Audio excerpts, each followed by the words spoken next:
Whenever life would start getting good for me, God would throw a nice anchor and stop me right there. Do it anyway is a mindset trick that you can use when you start to feel excuses rolling up. The one you need to live with, wake up to every day is that right there. Okay? Beat the sun up, folks. You got to beat the sun up. If you can't beat up the roll up of the sun up, you're going to get beat up in life. And whenever you find things that you're comfortable doing, you're going away from the journey of life. I feel like most people in their lives are being allowed to live small. You're allowed to live a small life. Everyone around you would like you to live small. Just do this. You're good at that. Man, take it easy. Chill. When's enough enough? Like, come on, brother. You know, where we all these messages you get is basically saying, hey, man, live small. Life's not a big deal. Live small, enjoy it, chill, smoke a little weed, do whatever you want, right? Like, it's just this get by thing in life. And there's got to be some people who go, no, you're supposed to do something great with your life. You were put here for a purpose. Your way, the way you were born, the way you were raised, your background, your experiences, your giftedness all prepared you in your way for right now. And you're supposed to do something great with your life. You weren't born here to be average and ordinary. And there's all this messaging that you're average and ordinary, and you're average and ordinary because you belong there, and it's probably someone else's fault you're average and ordinary too. And I'm like, no, it's your life. You're in control. It's no one else's fault, and you're supposed to do something magnificent. That's the consciousness aspect. The last 1,000 years on earth, doing something great has been reserved to this one little group of people, 1% of the population. They're supposed to do something great. They're supposed to live their dreams. We're supposed to watch them, cheer for them, wear their jersey, watch their award show, comment on their posts, clean their houses, right? Feed them in their restaurants. No. The fact of the matter is, you can do those things. You can change your life. And I'm sick and tired of this hero worship. You live small, cheer for everybody else who lives big. No. If you're a school teacher, be the best school teacher. Change the world by those little lives you're affecting. If you're on social media, change the world. Play big. You will never do it wrong if your decision is to do the bigger thing than the smaller thing. That's what I would tell you. Stop playing small. Stop thinking small, and don't let anybody tell you you should be small. So listen to me. There are those of you who said, I want to be a millionaire. I want to be the best at this company, right? But your value system says you believe in sleep more than you believe in grinding. Your value system says you are a consumer and not a producer. That you're spending more money than you're making. Why? Because you're a consumer, but you're reading all the books and you're saying everything the books are saying, but those books are not in alignment with your values. And if you're going to go to the next level, your values are going to have to change.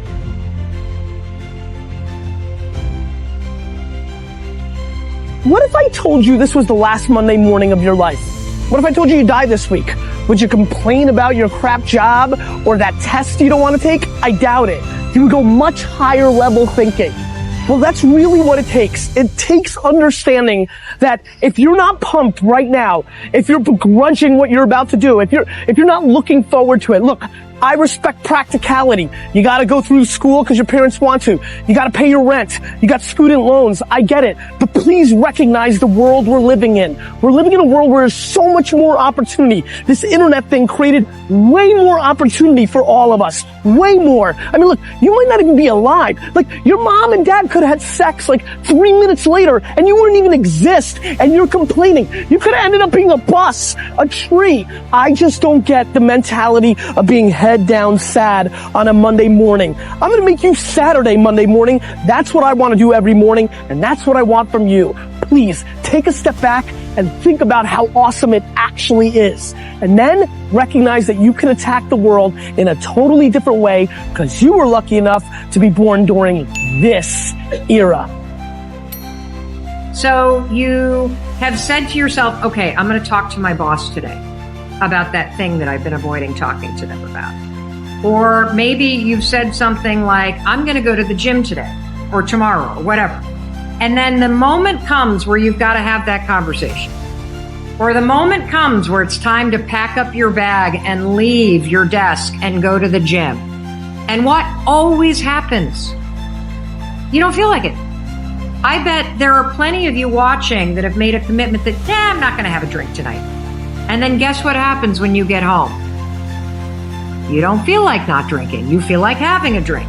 And so here's what Do It Anyway has done for me.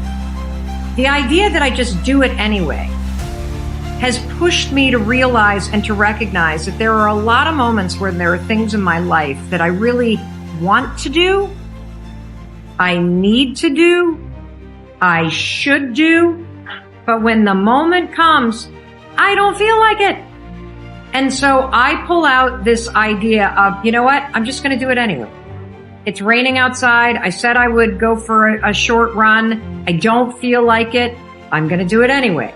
It's 6 o'clock in the morning. I'm tired. It's cold. I laid out my yoga clothes, but now I don't feel like it. What do? I do it anyway. When you start to say to yourself, I'm going to do it anyway, what happens is something really cool. You acknowledge that there are feelings that you have that are trying to swoop in and hijack you. You acknowledge them and you basically say, guess what? I'm going to do it anyway.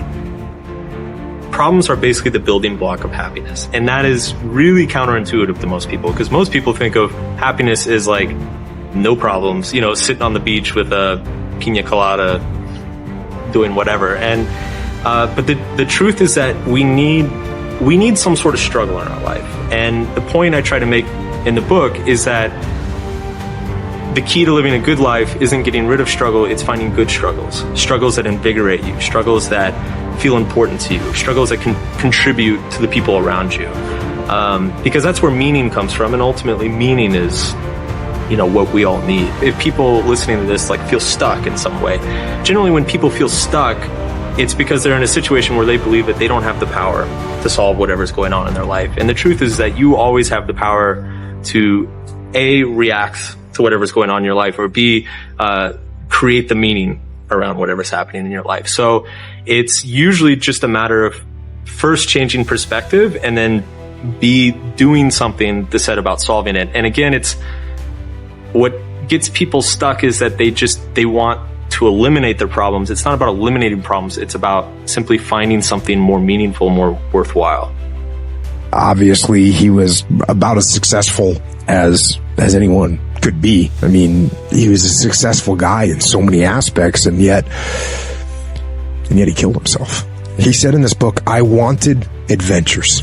I wanted to go up the Nung River to the heart of darkness in Cambodia. I wanted to ride out into a desert on camelback, sand and dunes in every direction, eat whole roasted lamb with my fingers. I wanted to kick snow off my boots in a mafia nightclub in Russia. I wanted to play with automatic weapons in Phnom Penh, recapture the past in a small oyster village in France, step into a seedy, neon-lit pulqueria in rural Mexico. I wanted to run roadblocks in the middle of the night, blowing past angry militia with a handful of hurled Marlboro packs. Experience fear, excitement, wonder. I wanted kicks, the kind of melodramatic thrills and chills I'd yearned for since childhood.